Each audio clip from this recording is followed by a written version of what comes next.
So a couple of weeks ago at church, we had two guys from the Amazing Facts College of Evangelism, I think it is, ACOE, come by and they were doing some training. And they said two phrases that really kind of struck with me, and I thought I should share this. The first one is MMA Adventism.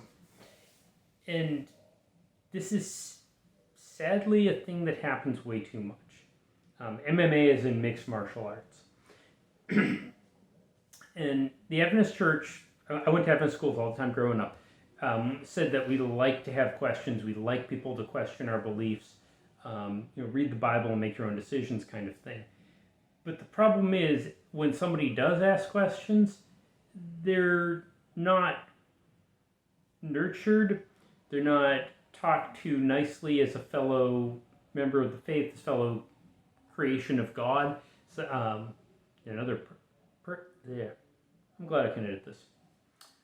Instead, the person who's asking a question is immediately treated as an enemy that needs to be beaten.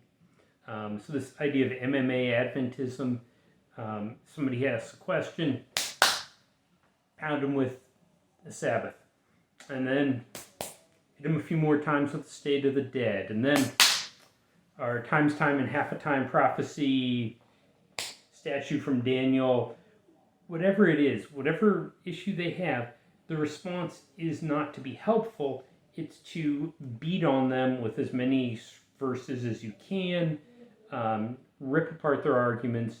It's not, we as Adventists, instead of nurturing, we have this tendency to fight. And don't get me wrong, I've been guilty of this.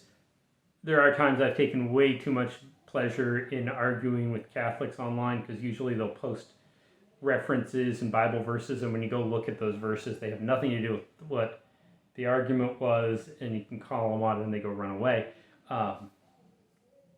But when somebody has questions or a concern or something like that, we shouldn't be beating them down.